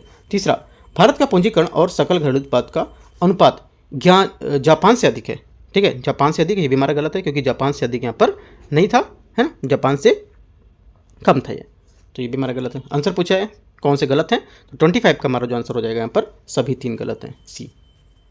26, खाद्य मुद्रास्फीति को नियंत्रित करने के लिए सरकार के प्रशासनिक उपायों के तहत निम्नलिखित में से कौन से हमारे खाद्य पदार्थ भारत ब्रांड के तहत बेचे जाए, है ना। तो ये बताना है। तो हमारा आंसर यहाँ से हो जाएगा 26 का, एक तो हो जाएगा गेहूँ का आटा, चावल, चना दाल और मतलब जिसको बोलते हैं बंगाली ग्राम, ठीक है। तो आंसर हमारा 3 यहाँ से करेक्ट होंगे, 1 2 3, ठीक है। सी यहाँ से करेक्ट आंसर हो जाएगा, ठीक है। इसमें हमारा क्या होगा? देखो यहाँ से जो हमारी दालें थी, दालें यहाँ पर इसमें आई थी, है ना। दाल जिसमें से आपका कि भारत जो ब्रांड के अंतर्गत चना दाल, मूंग दाल, मसूर दाल की यहाँ पर बिक्री की गई थी। यहाँ से दाल के नाम भी पूछ सकता है कौन कौन सी दालें थी, है ना। चना को लेकर मूंग दाल भी पूछ सकता था यहाँ पर कि मूंग दाल थी या नहीं, राइट। और यहाँ पर जो हमारा मसूर दाल थी या नहीं, तो ये भी आप नोट कर सकते हो, ये भी थी। सब्जियों में क्या था? सब्जियों में प्याज बफर स्टॉक को लेकर काफ़ी महंगा था, तो इस वजह से यहाँ पर वो लोग ठीक रेट में दे रहे थे, ये भी था, है ना। और क्या था, जो अनाज में हमारे क्या था, जैसे कि गेहूँ है ना स्पेशल, और जो हमारे खुले बाजार बिक्री है उसमें यहाँ पर केंद्रीय पूल से लेकर गेहूँ, चावल ये दिया जाता था, जिससे हमारा भारत ब्रांड के अंतर्गत गेहूँ, आटे को यहाँ पर चावल की बिक्री के लिए शामिल किया गया था। तो तीनों बातें हमारी करेक्ट हैं। 26 हो गया। 27 नंबर देखते हैं। 27वां नंबर क्वेश्चन। 27वां नंबर क्वेश्चन है, वित्त वर्ष 2023 में भारत के कृषि क्षेत्र की विकास दर लगातार वृद्धि हुई है। फिर से क्वेश्चन पढ़ते हैं। वित्त वर्ष 2023 में भारत की जो कृषि क्षेत्र है इसमें विकास दर में लगातार वृद्धि देखी गई है ना। तो 27 का जो पहला स्टेटमेंट है ये हमारा यहाँ से गलत होगा। क्यों? क्योंकि यहाँ पर जो भारतीय कृषि क्षेत्र की जो वृद्धि दर है वित्त वर्ष 2023 के बाद से लगातार तिमाही में भिन्न भिन्न रही है, अलग अलग रही है। जैसा कि यहाँ पर दिए गए कुछ आंकड़े यहाँ पर बताया गया, जैसे कि बताया गया था कि जैसे हमारा यहाँ पर जो जैसे 2022-23 था उसमें बड़ी फिर घटी, ठीक है। 24 में थोड़ा सा बढ़ा फिर घटा, ठीक है। 25 में फिर बढ़ा और थोड़ा सा घटा। तो ऐसे करके यहाँ पर ये भिन्न भिन्न अलग अलग करके रही थी। यहाँ पर एक मतलब पूरा कंटिन्यू नहीं रहती कि घटी रही है या बढ़ रही है ना। तो पहला गलत हो जाएगा। दूसरा, भारतीय जनसंख्या का 46.1% हिस्सा कृषि पर निर्भर है, राइट। दूसरा क्या होगा? दूसरा स्टेटमेंट हमारे यहाँ से करेक्ट है, क्योंकि यहाँ पर जो कृषि क्षेत्र में वर्तमान जो मूल्य है उस पर वित्त वर्ष 2024 में यहाँ पर उसके लिए जो देश में सकल घरेलू उत्पाद उसका लगभग 16% का योगदान देता है और लगभग 46% आबादी का यहाँ पर समर्थन करता है। ओनली 2 स्टेटमेंट करेक्ट है, तो आंसर क्या हो जाएगा? केवल बी 27 का यहाँ से आंसर हो जाएगा 2। 28वां नंबर देखते हैं। निम्नलिखित फसलों पर विचार करना है, ठीक है। रागी, तूर, मक्का, इनमें से कितनी खरीफ की फसलें हैं, है ना। खरीफ की फसलें इनमें से कितनी है आपको ही बताना है। पहला स्टेटमेंट रागी हमारा करेक्ट है। रागी जिसे फिंगर मिलेट्स में यहाँ पर कहा जाता है और भारत में उगाया जाने वाला एक छोटा बीज वाला अनाज है और भारत में दुनिया में रागी का जो अग्रणी उत्पादक है और भारत में कुल रागी का उत्पादन कर्नाटक के योगदान का कितना 70% है, ठीक है। 70% यहाँ पर है। तो ये जो हमारी रागी की फसल है सीजन की फसल होती है, इसलिए रागी की बुआई का सबसे अच्छा समय हमारा मानसून की शुरुआत से ठीक पहले होता है। आपसे भी पूछ सकता है कि जो रागी का उत्पादन होगा मानसून से ठीक बाद में होगा, ऐसे करके बोल सकता है। तो क्या गलत होगा? यहाँ पर बोला मानसून से ठीक पहले होता है, ये बात आपको याद रखना है। पहला हमारे यहाँ से करेक्ट हो गया। दूसरा, तूर। तूर क्या होगा? देखो तूर यहाँ पर है जो जिसे पिजन मटर भी यहाँ पर कहा जाता है। एक हमारा फलीदार फसल है जिसके बीजों के लिए मतलब इसके बीजों के लिए उगाया जाता है। ये खरीफ की फसल है। इसका उपयोग भोजन और चारे के लिए यहाँ पर करते हैं, है ना। तो यहाँ पर तीसरा भी यहाँ पर करेक्ट हो जाएगा, दूसरा भी करेक्ट है। और मक्का, यहाँ पर मक्का क्यों? मक्का हमारे भारत में चावल और गेहूं के बाद तीसरी सबसे महत्वपूर्ण यहाँ पर अनाज की फसल होती है। यह मुख्य रूप से खरीफ की फसल है जिसकी खेती के दौरान जो हमारे मौसम है उसमें 70% जो क्षेत्र है यहाँ पर उसमें उगाया जाता है। तो तीनों बातें करेक्ट है। 28 का आंसर हमारा क्या हो जाएगा? सी। 29, भारत के पशुधन क्षेत्र के संदर्भ में निम्नलिखित पर विचार करना है। भारत का पशुधन क्षेत्र वर्तमान में कृषि और संबंधित क्षेत्रों के सकल जो हमारे मूल्यवर्धन है जीवीए उसमें 24.38% का यहाँ पर योगदान करता है, ठीक है। तो 29 का आंसर क्या होगा? पहला स्टेटमेंट हमारे यहाँ से इसका गलत हो जाएगा। क्यों? क्योंकि भारत का जो पशुधन क्षेत्र है वर्तमान में वित्त वर्ष 2023 कृषि जो संबंधित क्षेत्र था उसका सकल मूल्यवर्धन से 30.23% से योगदान देता था, ठीक है। ये हमारा 2015 में दर्ज की गई जो 24% था उससे अधिक है ना। कितना? 30%। ये गलत हो गया हमारा पहला। दूसरा, भारत में दूध उद्योग का टर्नओवर उसके गेहूं और चावल के उत्पादन में होने वाले टर्नओवर से अधिक है। सेकंड क्या होगा?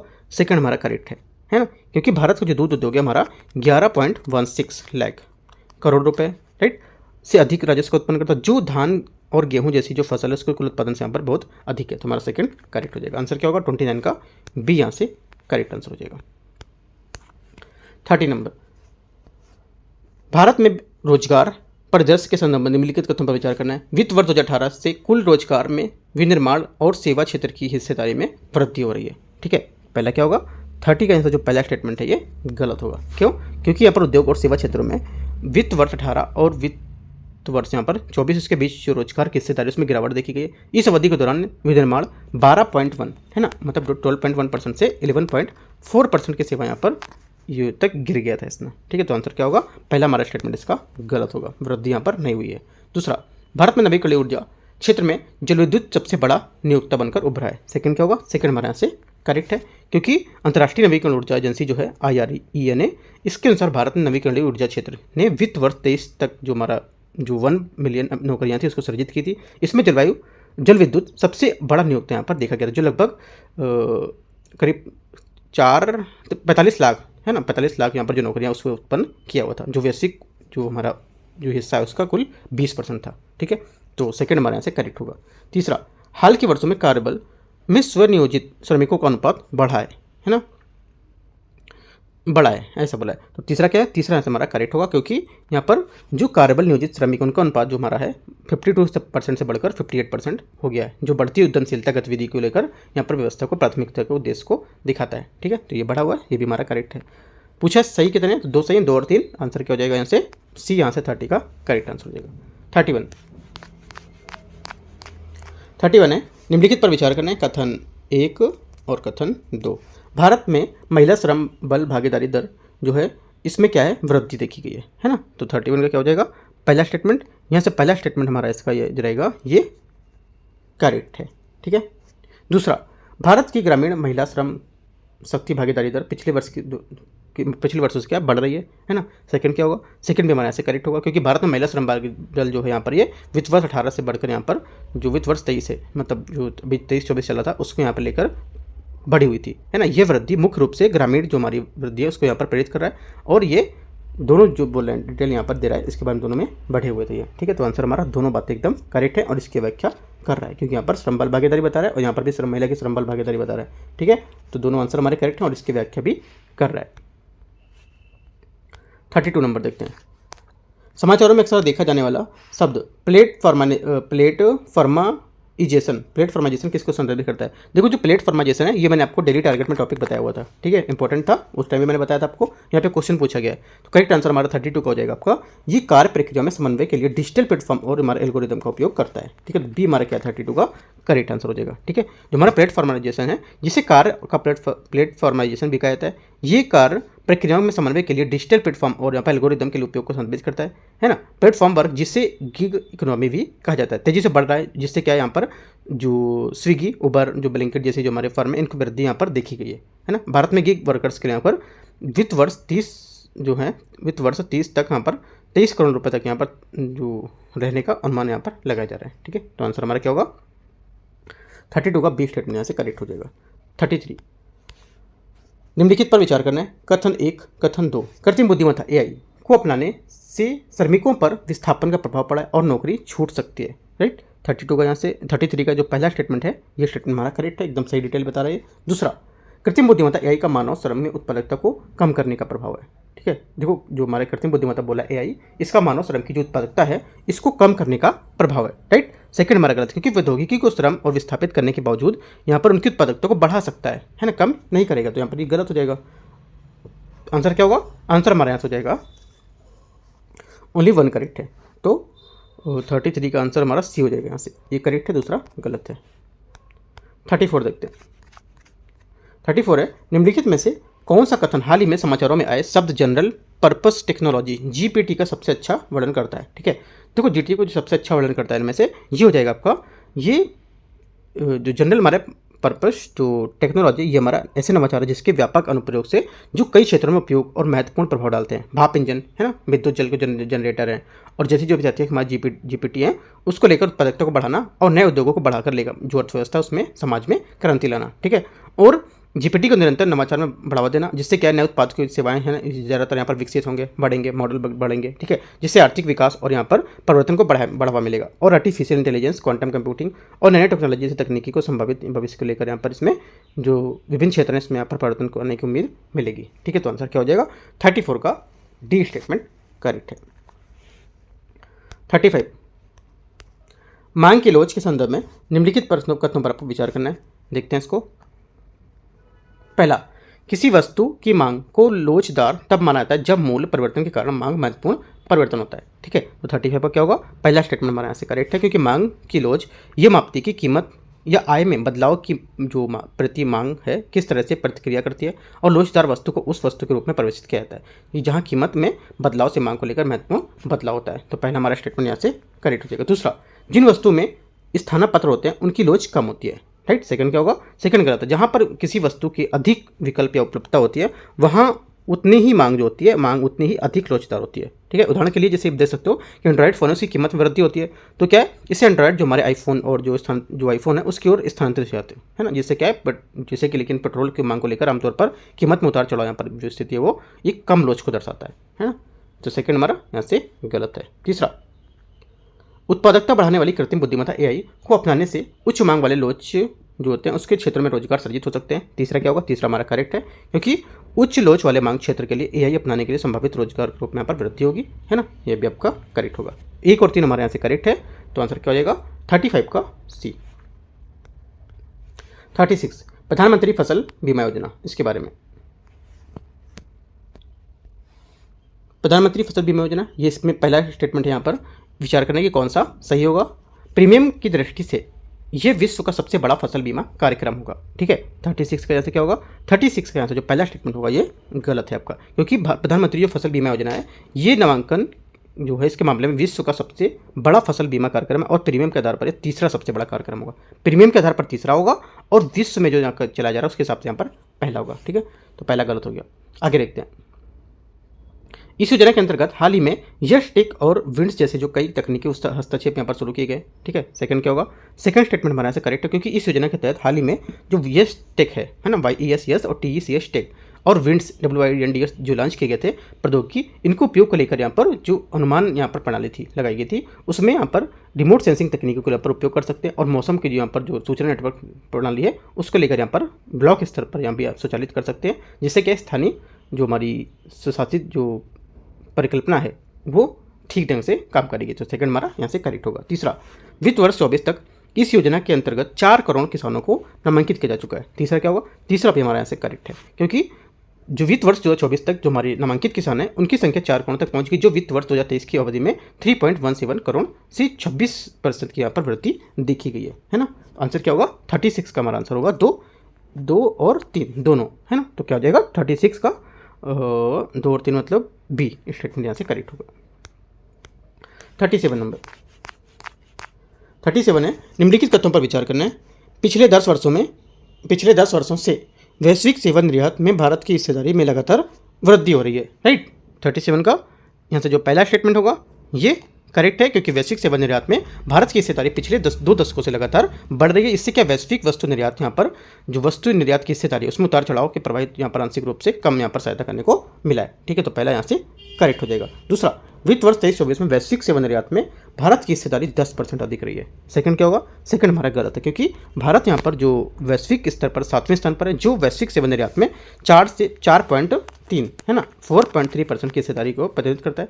2023 में संयुक्त राज्य अमेरिका 13% की प्रमुख हिस्सेदारी के साथ यहाँ पर वैश्विक निर्यात में सबसे टॉप पे था, जिसके बाद यूनाइटेड किंगडम है ना 7.4% और जर्मनी 5.5% और आयरलैंड, चीन, फ्रांस और इसमें से प्रत्येक की हिस्सेदारी लगभग 5% का स्थान था, ठीक है। तो भारत क्या होगा यहाँ से जो बोला है कि यहाँ से जो हिस्सेदारी 10% से अधिक की 10% से अधिक नहीं थी, है ना, याद रखना है। आंसर क्या होगा, आंसर हमारा होगा इसका पूछा सही कौन सा है, तो 37 का आंसर हो जाएगा हमारा केवल एक सही है यहाँ से आंसर इसका।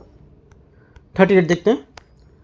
भारत में टमाटर और प्याज के उत्पादन के संदर्भ में निम्नलिखित कथनों पर विचार करना है। टमाटर और प्याज का उत्पादन मुख्यतः रबी सीजन में होता है ना। 38 का जो पहला स्टेटमेंट हमारा है ये करेक्ट हो जाएगा, क्योंकि प्याज की कीमतों को नियंत्रित करने के लिए सरकार द्वारा जो त्वरित उपाय किए जाने के जो बावजूद वर्ष 2024 में चालू वित्त वर्ष प्याज को मुद्रास्फीति का दबाव स्थिर रहा था। इसको लेकर उत्पादन की कमी के कारण आपूर्ति सीमित हो गई थी, जिससे प्याज खरीफ और रबी दोनों मौसम में उगाया जाने लगा। इंपॉर्टेंट है हमारा, आपसे पूछेगा जो हमारा प्याज है ये खरीफ की फसल में आता तो गलत है, तो ये हमारा दोनों की फसलों में उगाया जाने लगा था, ठीक है। और जिसका लगभग 70% हमारा उत्पादन रबी की फसल के मौसम में होता है। ये आपको याद रखना है कि जो हमारा मैक्सिमम जो उत्पादन है ये हमारा रबी की फसल में होगा, ठीक है। रेट बढ़ने ना पाए इस वजह से लेकर इसको दोनों फसलों में, दोनों जो हमारी रबी उसमें जो खरीफ उसमें दोनों में उगाया जा रहा है। तो क्या होगा, पहला स्टेटमेंट यहाँ से करेक्ट हो जाएगा। दूसरा, वित्त वर्ष 2024 में टमाटर और प्याज के कुल उत्पादन में पिछले वर्ष की तुलना में वृद्धि देखी गई है। सेकेंड गलत है, वृद्धि यहाँ पर क्या है नहीं देखी गई थी, है ना। क्यों, क्योंकि यहाँ पर जो टमाटर था उसका उत्पादन बढ़ा था, लेकिन प्याज का उत्पादन पिछले वर्ष की तुलना में कम हुआ था। तीसरा, घरेलू खपत टमाटर और प्याज की उत्पादकता की तुलना में कम है। तीसरा यहाँ से हमारा करेक्ट है, क्योंकि पिछले 3 वर्षों में उत्पादन और उपभोग के रुझानों से विश्लेषण से पता चलता है कि टमाटर और प्याज दोनों के लिए घरेलू खपत के उत्पादन से कम हुआ है। तो दोनों बातें हमारी करेक्ट हैं 38 की, एक तो तीसरी और एक पहली, है ना। तो आंसर क्या हो जाएगा 1 और 3 मतलब सी स्टेटमेंट हमारे यहाँ से 38 का करेक्ट है। 39, 2024 में भारतीय राज्यों की राजस्व प्राप्तियों के संदर्भ में निम्नलिखित पर विचार करना है। वस्तु एवं सेवा कर GST एवं उनकी स्वयं जो राजस्व प्राप्ति है उसका प्रमुख स्रोत यहाँ पर बना हुआ है ना।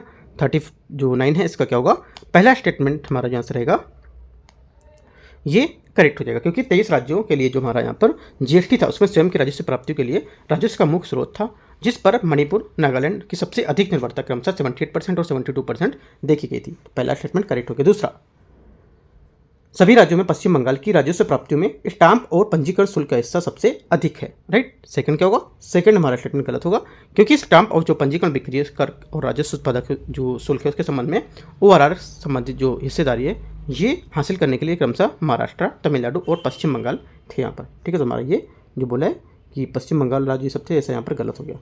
तीसरा, सभी राज्यों में उड़ीसा की राजस्व प्राप्तियों में गैर कर राजस्व की हिस्सेदारी सबसे अधिक थी। तीसरा हमारे यहाँ से करेक्ट होगा, क्योंकि उड़ीसा ने ORR के जो गैर कर राजस्व इसमें सबसे अधिक 49% की जो हिस्सेदारी यहाँ पर प्रदर्शित की है। आंसर क्या होगा? 39 का आंसर हमारा हो जाएगा यहाँ से C, 1 और 3। 40 नंबर, भारत में अनुसूचित वाणिज्यिक बैंक SCB के प्रदर्शन के संदर्भ में निम्नलिखित पर विचार करना। पिछले 5 वर्षों में सकल गैर निष्पादित जो संपत्ति है उसका अनुपात लगातार बढ़ रहा है ना। तो 40 का हमारा ऐसे क्या हो जाएगा आंसर? 40 का जो पहला यहाँ से स्टेटमेंट हमारा होगा ये गलत है। क्यों? क्योंकि यहाँ पर जो SCB है इसका जो सकल अनर्जक अस्थियाँ हैं इसके अनुपात में वित्त वर्ष जो 18 है उसके उच्चतम इस लगातार से यहाँ पर घट रहा है ना, यहाँ पर बढ़ा नहीं है। जोखिम भारतीय जो हमारा अस्थियाँ उसकी तुलना में पूंजी अनुपात जो है ये पिछले वर्ष की तुलना में 10 वर्षों की तुलना में लगातार बढ़ा है। यहाँ पर ये भी बढ़ा नहीं है, ये भी यहाँ पर क्या है? घटा है। 15.43% था, जिससे यहाँ पर घट कर हो गया है 11.45%। ये भी घटा हुआ है। दोनों स्टेटमेंट हमारे गलत हैं, तो आपको आंसर क्या हो जाएगा? आंसर हमारा हो जाएगा कौन सा सही पूछा है तो कोई सही नहीं है। देखो जितने भी यहाँ पर मैं डेटा दे रहा हूँ, ज़्यादातर इसमें डेटा दे रखे हैं सबके, कौन सा घटा है कौन सा बढ़ा है। तो एक एक चीज़ आप नोट कर लेना है कॉपी में कि कौन कौन सी चीज़ें हमारे पिछले 10 वर्षों में बढ़ी हुई हैं, यहाँ पे कौन सी चीज़ें घटी हुई हैं, है ना। जोखिम भारतीय अस्थियों की तुलना में कौन सी पूंजी घटी, कौन सी बढ़ी, तो एक एक करके पूरा आपको कम से कम 6 से 7 पेज का नोट्स तैयार हो जाएगा बहुत अच्छा इस पेपर से लेके। तो एक एक चीज़ आपको मैं बताता चलता हूँ, पूरा इसलिए एक्सप्लेन कर रहा हूँ कि हाँ कैसे गलत होगा, कैसे सही होगा, क्या क्या चीज़ यहाँ पर किस वजह से बढ़ रही है। मैं सिंपली बोल सकता हूँ कि बढ़ रहा है या घट रहा है, सही हो गया। मैं आपको पूरे डिटेल का डेटा भी दे रहा हूँ कि कौन कौन से बढ़ा है, कितना बढ़ा है, कितना घटा है ना। तो इस वजह से आप नोट्स भी बना सकते हो उससे काफ़ी अच्छा सा। राइट, देखते हैं 41। निम्नलिखित पर विचार करना है। सोनी गरीबी आर्थिक गतिविधियों के 7% महिलाएं और जो सार्थक रोजगार के साथ 7% यहाँ पर कुशल श्रमिक और 7% अच्छी गुणवत्ता वाली यहाँ पर स्कूली शिक्षा, इनमें से किसे बजट 2025 के अनुसार विकसित भारत का हिस्सा माना गया है ना। देखते हैं इसको 41 को। देखो पहला स्टेटमेंट जो हमारे यहाँ से बोला है ये स्टेटमेंट आपका सोनी गरीबी है ना, ये हमारा क्या होगा? जो विकसित भारत में शामिल कौन कौन से, एक तो हमारा सोनी गरीबी हो गया, ठीक है, जो हमारा कौन से स्टेटमेंट में दे रहा है? पहले में दे रहा है। राइट, उसके बाद होगा 7% अच्छी गुणवत्ता वाली स्कूल शिक्षा, ठीक है, 7% जो स्कूल हमारी शिक्षा होगी ये दे रखा है। तो चौथे नंबर पे और क्या हो सकता है? उच्च गुणवत्ता वाली सस्ती और व्यापक हमारी स्वास्थ्य सेवा तक पहुँच, ठीक है, स्वास्थ्य सेवा तक पहुँच यहाँ पर नहीं दिया तो एक पॉइंट आप एक्स्ट्रा नोट कर सकते हो ये वाला। अगला होगा सार्थक रोजगार के साथ साथ 7% यहाँ पर कुशल श्रम, ठीक है, ये भी हमारे यहाँ से दे रखा है ना। और यहाँ पर होगा आर्थिक गतिविधियों में उच्च जो हमारा जो 70% महिलाएं और यहाँ पर किसान होंगे, हमारे जो खाद्य टोकरी उसमें शामिल होंगे, है ना, यहाँ पर ये शामिल होंगे, ठीक है। आर्थिक गतिविधियों का 7% जो हमारी महिलाएं होंगी, ऐसा यहाँ पर नहीं बोला है, यहाँ पर बोला था कि सार्थक जो लेंगे उसके लिए यहाँ पर आर्थिक गतिविधियों को लेकर 70% महिलाएं, बाकी यहाँ पर बोला है 100%। कितना बोला? 7% नहीं, 7% मतलब क्या होता है? पूरा 100% है, 100% नहीं, यहाँ पर 70% जो होंगे सिर्फ महिलाएं यहाँ पर होंगी इसमें लेके। तो 3 स्टेटमेंट हमारे करेक्ट होंगे, 1, 3 और 4। राइट, तो आंसर क्या होगा? सी हमारा 41 का आंसर हो जाएगा। 42, निम्नलिखित पर विचार करना है। कृषि, सूक्ष्म लघु एवं मध्यम उद्योग, निवेश, निर्यात, उद्यमी, इनमें बजट 2025 के अनुसार उपयुक्त में से कितने विकास के इंजन है ना। देखते हैं इसको। यहाँ से देखो पहला स्टेटमेंट जो बोला है विकास के इंजन का लेकर, यहाँ पर देखो बजट जो हमारा जो 25-23 के अनुसार विकास की जो यात्रा है उसके हिसाब से 4 इंजनों को यहाँ पर आधारित होगी, जैसे कि कृषि है ना, और क्या था? कृषि के बाद आपको हो जाएगा MSME जो हमारे निवेश होते हैं, ठीक है, लघु ये निवेश हो गए, और यहाँ से आपको हो जाएगा जो निर्यात होगा, ये उद्यमी यहाँ पर इसमें नहीं शामिल था, ठीक है। तो आंसर क्या हो जाएगा? 42 का आंसर हमारा जो हो जाएगा यहाँ से आपका ये सी केवल 4। 43 है, कथन 1 और कथन 2 दे रखे हैं। प्रधानमंत्री धान्य कृषि योजना के बारे में निम्नलिखित मतलब इनको लेकर यहाँ पर किसान योजना की सफलता से प्रेरित है, ठीक है। तो 43 का आंसर क्या होगा? पहला स्टेटमेंट हमारे यहाँ से गलत है, क्योंकि प्रधानमंत्री धान्य कृषि योजना को राज्यों के साथ साझेदारी में कृषि उत्पादकता और यहाँ पर जो ग्रामीण संबंधी उसको बढ़ाने के लिए यहाँ पर जो केंद्रीय बजट थे उसमें यहाँ पर पेश किया गया था। ये पहल आकांक्षी जिला कार्यक्रम में सफलता से प्रेरित होगा, है ना, योजना से नहीं। तो यहाँ पर ये गलत हो गया। दूसरा, कार्यक्रम का उद्देश्य कृषि ग्रामीण विकास को बढ़ाने के लिए विशेष उपाय के तहत 100 जिलों को यहाँ पर कवर करना था। राइट, सेकंड क्या होगा? सेकंड हमारा स्टेटमेंट यहाँ से करेक्ट हो जाएगा। हाँ, पहला आपका गलत है, दूसरा आपका करेक्ट है, तो आंसर क्या हो जाएगा? आंसर 43 का यहाँ से आपका हो जाएगा डी स्टेटमेंट यहाँ से करेक्ट है, राइट। पहला गलत था, दूसरा सही है। 44 देखते हैं। निम्नलिखित कथनों पर विचार करना है। मसूर मुख्यतः खरीफ की फसल है, राइट। कौन सा नंबर था? 43 था ना ये, एक मिनट देख लेता हूँ। हाँ 43 था, तो ये हो गया था 43। 44 देखते हैं इसको। 44 है, इसमें बोला है मसूर मुख्यतः खरीफ की फसल है, ठीक है। तो पहला स्टेटमेंट हमारा क्या होगा? पहला गलत है, क्योंकि भारत में मसूर की खेती मुख्य रूप से रबी की फसल के रूप में मानी जाती है, जिसे सर्दियों के महीने यहाँ पर बोया जाता है। तो पहला गलत हो गया। दूसरा, भारत में काले चने का सबसे बड़ा उत्पादक और उपभोक्ता है, राइट। सेकंड क्या होगा? सेकंड स्टेटमेंट हमारे यहाँ से करेक्ट है। तीसरा, अरहर काली मिट्टी में अच्छी तरह उगती है, तीसरा भी हमारा करेक्ट, क्योंकि अरहर जो हमारा काली कपास मृदा है उसमें अच्छी तरह से उगती है, क्योंकि ये मृदा नमी को बनाए रखती है, और जो हमारे सूखे के दौरान फसल के जो हमारे जो जलोढ़ मृदा है उसको यहाँ पर पनप सकती है। और यहाँ पर उत्तर प्रदेश में अरहर जो तूर है उसका अग्रणी उत्पादक भी है, जो राष्ट्रीय उत्पादन में लगभग 34.8% का योगदान देता है। किसमें? आपसे बोलेगा वैश्विक स्तर पर, तो ये गलत है, ये राष्ट्रीय स्तर पर इतना योगदान देता है, ठीक है। तुम्हारा तीसरा करेक्ट है, और तीसरा करेक्ट था और दूसरा करेक्ट था। पहला आपका गलत था, क्योंकि यहाँ पर खरीफ की फसल नहीं है, तो आंसर में 2 हमारे करेक्ट हो जाएंगे यहाँ से। 45 देखते हैं। मखाना के संबंध में निम्नलिखित कथन पर विचार करना। ये मखाना टॉपिक मैंने आपको दिया हुआ था, जो डेली टारगेट है उसमें, है ना। देखते हैं इसको। कथन 1, केंद्रीय बजट 2025 के अनुसार बिहार में मखाना बोर्ड स्थापित किया जाएगा, ठीक है। ये हमारा द हिंदू में न्यूज़पेपर पूरा आया था यहाँ से आर्टिकल, ये राइट। तो पहला स्टेटमेंट क्या होगा? पहला स्टेटमेंट हमारा यहाँ से करेक्ट है। यहाँ पर बजट जो 25-26 में उसमें जिसको लेकर यहाँ पर बताया गया था। दूसरा, मखाना फ्लेवोनोइड्स से भरपूर होता है, फ्लेवोनोइड्स होते हैं उससे भरपूर होता है, इसका जो ग्लाइसेमिक होता है इंडेक्स उच्च होता है, जीआई जो उच्च होता है। सेकंड यहाँ से गलत होगा, क्योंकि मखाना जो होता है फ्लेवोनोइड्स से भरपूर होता है, जो हमारे प्राकृतिक यौगिक है और उनमें एंटी जो ऑक्सीडेंट होते हैं गुणों से लिए जाने जाते हैं। हालांकि इसका जो ग्लाइकोमिक होता है इंडेक्स कम होता है, जो इससे रक्त शर्करा में जो स्तर है उसको नियंत्रित करने के लिए उपयुक्त जो बनाता है ना। सेकंड हमारे यहाँ से गलत होगा, यहाँ पे उच्च नहीं होता है, यहाँ पे कम होता है। बिहार मखाना का सबसे बड़ा उत्पादक और निर्यातक भी है, तीसरा गलत है। एक स्टेटमेंट यहाँ से सिर्फ हमारा सही है, क्योंकि बिहार का मखाना का सबसे बड़ा उत्पादक होने के बावजूद बिहार को इस उत्पाद के बढ़ते बाजार में प्रवेश करने में कठिनाई हो रही है। हालांकि देश के मखाना उत्पादन में 90% हिस्सा राज्य का है, लेकिन भारत में मखाना का सबसे बड़ा निर्यातक पंजाब और असम में है, ठीक है। ये आपको याद रखना है। आंसर क्या हो जाएगा? काफ़ी इंपॉर्टेंट इस बार के लिए हमारा आंसर यहाँ से हो जाएगा 45 का आपका डी स्टेटमेंट, ठीक है। ना तो कथन 2 और ना ही कथन 3 सही है ना। ये 2 और 3 हमारा सही नहीं, सिर्फ पहला हमारा करेक्ट था यहाँ से। अगला देखते हैं 46 नंबर क्वेश्चन को। 46 है, निम्नलिखित कथन पर विचार करना है ना। पारंपरिक यहाँ पर जो खिलौने हैं और संबद्ध राज्य हैं। एतिकोप्पा का बमोलू केरल, है ना। तो यहाँ पर 46 का क्या होगा? जो पहला स्टेटमेंट है ये आंध्र प्रदेश होगा, ठीक है। तो ये गलत हो जाएगा। चन्नापटना तेलंगाना, है ना। चन्नापटना आपका कर्नाटका में, ठीक है। किन्हाल आपका कर्नाटका, ये करेक्ट है, ये गलत है, ये गलत है। और चौथा, तंजावुर गुड़िया आपकी हो जाएगी तमिलनाडु, ये भी आपका करेक्ट है। 3-4 स्टेटमेंट हमारे करेक्ट हैं। सही युग्म कितने हो गए? 2। तो बी हमारा क्या होगा? 46 का आंसर हो गया। 47 देखते हैं। लघु मॉड्यूलर रिएक्टर के संबंध में निम्नलिखित पर विचार करना है। ये उन्नत परमाणु रिएक्टर जिनकी विद्युत क्षमता प्रति यूनिट 900 मेगावाट तक होती है, ठीक है। पहला यहाँ से स्टेटमेंट क्या होगा? पहला स्टेटमेंट यहाँ से गलत है। क्यों? क्योंकि यहाँ पर जो लघु मॉड्यूलर रिएक्टर हैं इसमें उन्नत परमाणु रिएक्टर जिनकी बिजली क्षमता 300 मेगावाट प्रति यूनिट तक होती है, जो पारंपरिक परमाणु ऊर्जा रिएक्टर की उत्पादन क्षमता को कम लगभग 1/3 होता है, ठीक है। कितना होता है? 1/3। तुम्हारा आंसर क्या होगा? पहला स्टेटमेंट आपका यहाँ से गलत हो जाएगा, ठीक है। 300 मेगावाट ना कि 900 मेगावाट तक। दूसरा, लघु मॉड्यूलर रिएक्टरों को बंद करने के लिए किसी मानवीय हस्तक्षेप या बाह्य जो स्रोत हैं उसकी आवश्यकता नहीं होती है। तो सेकंड क्या होगा? सेकंड हमारा स्टेटमेंट करेक्ट होगा, ठीक है। ओनली पहला हमारा गलत है, दूसरा आंसर स्टेटमेंट हमारा सही है। तो आंसर क्या होगा? सही पूछा है तो केवल 2, बी स्टेटमेंट यहाँ से 47 का आंसर हो जाएगा। 48, बिहार में पश्चिम से पूर्व तक गंगा की सहायक नदियों को संदर्भ निम्नलिखित पर बताना है कि कौन सा क्रम यहाँ पे सही होगा, ठीक है। देखते हैं इसको। यहाँ से देखो जो हमारा सही क्रम होगा ये आपका हो जाएगा, यहाँ से सिंपल से बता देते हैं कौन सा।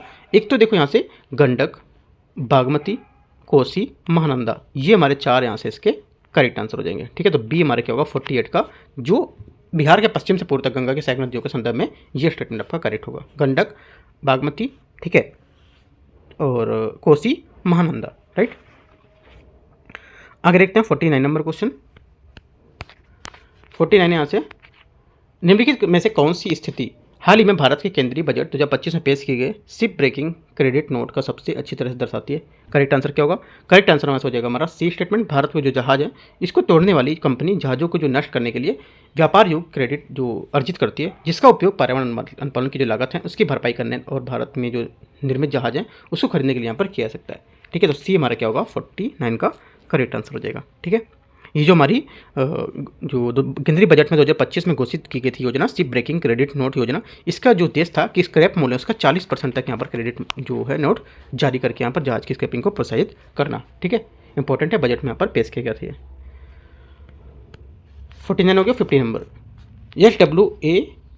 SWAMIH फंड के संदर्भ में निम्नलिखित पर विचार करना। ये देखो, ये स्वयं जो फंड है SWAMIH फंड, ये मैंने बताया था आपको डेली टारगेट में पढ़ने के लिए, इंपॉर्टेंट था, यहाँ पे भी क्वेश्चन पूछा हुआ है। ठीक है, इसका उद्देश्य होगा कि रुकी हुई जो आवासीय परियोजना इसको पूरा करने के लिए प्राथमिक आधार पर ऋण को वित्त पोषण को उपलब्ध कराना। राइट, पहला क्या होगा? पहला स्टेटमेंट हमारा यहाँ से इसका यहाँ से करेक्ट हो जाएगा। ठीक है, आगे देखते हैं। दूसरा, ये आवास और शहरी मामलों के मंत्रालय द्वारा यहाँ पर प्रायोजित होता है। सेकंड यहाँ से गलत है, क्योंकि ये जो हमारा होगा ये फंड भारत सरकार के वित्त मंत्रालय द्वारा पर प्रायोजित होगा, जिसका जो प्रबंधन होगा स्टेट बैंक समूह की जो कंपनी होगी SBI कैप है ना, जो वेंचर्स लिमिटेड है, उसके द्वारा यहाँ पर किया जाता है। ये भारतीय प्रतिभूति विनिमय बोर्ड सेबी द्वारा यहाँ पर जो पंजीकृत एक सेकंड AIF वैकल्पिक निवेश फंड की निधि होगी। तो आंसर हमारा सेकंड गलत हो जाएगा। ओनली वन करेक्ट है, तो 50 का आंसर क्या हो जाएगा? ए स्टेटमेंट यहाँ से सही है, मतलब ए यहाँ से आंसर सही होगा। 51, निम्नलिखित पर विचार करना है। कथन 1 और कथन 2, जीन बैंक आनुवंशिक सामग्री का भंडार है जिससे जैसे बीज, पराग, ऊतक के जो नमूने होते हैं वो एक ही पौधे की प्रजातियों को एकत्र किए जाते हैं। राइट, 51 का क्या होगा? 51 का आंसर जो पहला स्टेटमेंट होगा ये गलत है। राइट, क्यों गलत है? क्योंकि जीन बैंक आनुवंशिक सामग्री का भंडार है जैसे बीज, पराग या ऊतक जो नमूने हैं जो विभिन्न पौधे की प्रजातियों में एकत्र किए जाते हैं ताकि उन्हें संभावित विलुप्त होने से बचाया जा सके और भविष्य की जो पीढ़ी है उसके जो महत्वपूर्ण किस्में उसको संरक्षित किया जा सके। तो पहला हमारा यहाँ से गलत हो गया। दूसरा, भारत का दूसरा राष्ट्रीय जीन बैंक विश्व स्तर पर दूसरा सबसे बड़ा जीन बैंक है। सेकंड हमारे यहाँ से करेक्ट है ना? तो क्यों? क्योंकि यहाँ पर जो सरकार ने भविष्य में खाद्य पोषण सुरक्षा के लिए 10 लाख जो फसल जर्म प्लाज्मा है उसको संरक्षण करने पर दूसरे राष्ट्रीय जीन के बैंक की स्थापना की घोषणा की है। ठीक है, नेशनल ब्यूरो ऑफ जो प्लांट जेनेटिक रिसोर्सेज है नई दिल्ली में जो राष्ट्रीय जीन बैंक है इसकी प्रजातियों को लेकर पर साथ वैश्विक स्तर पर दूसरा सबसे बड़ा जीन बैंक स्थापित हुआ है। तो सेकंड हमारे यहाँ से करेक्ट होगा, पहला गलत है। आंसर क्या होगा? आंसर हमारा ऐसा हो जाएगा आपका 51 का पहला गलत था, दूसरा डी यहाँ से करेक्ट आंसर होगा। ठीक है, 52 देखते हैं। 52 है, केंद्रीय बजट 2025-26 के अनुसार कुल कर राजस्व में उनके योगदान के आधार पर निम्नलिखित पर घटते क्रम में आपको व्यवस्थित करना है। निगमित कर, वस्तु सेवा कर, व्यक्तिगत आय कर और सीमा शुल्क, है ना। देखते हैं इसको 52 को। यहाँ से देखो पहला जो हमारा होगा स्टेटमेंट आएगा यहाँ से सीमा शुल्क, है ना, सीमा शुल्क होगा पहला, उसके बाद कारपोरेट टैक्स, उसके बाद वस्तु सेवा कर, उसके बाद व्यक्तिगत आयकर। राइट, तो आपको यहाँ से इस टाइप से आएगा। देखो यहाँ से बोला है कि मैं आपको बता देता हूँ घटते क्रम में। पहले बढ़ता क्या है? बढ़ने से देखो, बढ़ने हमारा व्यक्तिगत आयकर हमारा 22% था, व्यक्तिगत आयकर 3 नंबर में, 3 नंबर में हमारा कितना था? 22%। ठीक है, उसके बाद जो हमारा वस्तु सेवा कर था, वस्तु सेवा कर कहाँ कौन से नंबर में दिया? 2 नंबर में दिया है। 2 नंबर हमारा कितना परसेंट है? ये आपका 18% है। राइट, उसके बाद कारपोरेट टैक्स है, कारपोरेट टैक्स हमारा 17% की वृद्धि देखी गई। कारपोरेट यहाँ पर कहाँ दिया है? कारपोरेट टैक्स को ही बोलते हैं हम लोग यहाँ पर निगमित कर बोलते हैं ऐसे ना कारपोरेट टैक्स को। तो एक मिनट देख लेता हूँ मैं, 3-2 हो गया, हाँ, कारपोरेट टैक्स को निगमित टैक्स बोलेंगे। ठीक है, तो कारपोरेट टैक्स हमारा 17% हो गया, तो एक नंबर में क्या है? 17%। राइट, सॉरी ऊपर लिख दिया मैंने, एक नंबर में 17%। ठीक है, आगे बचा क्या? चौथा नंबर का सीमा शुल्क, सीमा शुल्क 4%, तो हमारा चौथा नंबर जाएगा सीमा शुल्क, ये आपका 4%। ठीक है, सीमा शुल्क 4%, हाँ ठीक है, सीमा शुल्क 4% होगा। तो इसके हिसाब से देखेंगे, आपसे क्या पूछा आप जानो। अब इसे बोला इनको घटते क्रम में, पहला बढ़ेगा फिर घटेगा, ऐसे करके आएगा। तो पहला आएगा तीसरा, दूसरा, पहला, चौथा, तीसरा, दूसरा, पहला, चौथा किधर है? तीसरा, दूसरा, पहला, चौथा आपका सी नंबर में आएगा। तो सी हमारा 52 का करेक्ट आंसर हो जाएगा। ठीक है, आगे देखते हैं 53 नंबर क्वेश्चन। केंद्रीय बजट 25-26 में घोषित ज्ञान भारतम मिशन का उद्देश्य क्या है? ये मैंने आपको टारगेट में दिया हुआ था, जो हमारा मैं बता था कि बजट में यहाँ पर दिया हुआ था, जो भारतम मिशन था, है ना, इसको लेकर आपका PIB में भी था और यहाँ पर इंडियन एक्सप्रेस में भी यहाँ पर देखा गया था। तो क्योंकि यहाँ पर जो बजट में प्रस्तुत किए गए थे वर्ड, तो इसमें से बोला है कि इसका उद्देश्य क्या था, प्राथमिक उद्देश्य। देखो यहाँ पर सिंपल सा था कि यहाँ पर जो इसका प्राथमिक उद्देश्य होगा ज्ञान वार्ता मिशन का, ये भारत की जो समृद्ध हमारी पांडुलिपि है इसकी विरासत को लेकर सर्वेक्षण को दस्तावेजीकरण और संरक्षण करना है ना, जिसमें क्या 1 हमारे करोड़ से अधिक जो पांडुलिपियाँ शामिल होंगी। और ये भारत की जो पारंपरिक ज्ञान है इसको संरक्षित करने के लिए, साझा करने के लिए भारतीय ज्ञान की प्रणालियों के यहाँ पर एक राष्ट्रीय डिजिटलीकरण का भंडार स्थापित करेगा। तो आंसर क्या हो जाएगा 53 का डी हमारे यहाँ से इसका करेक्ट आंसर हो जाएगा।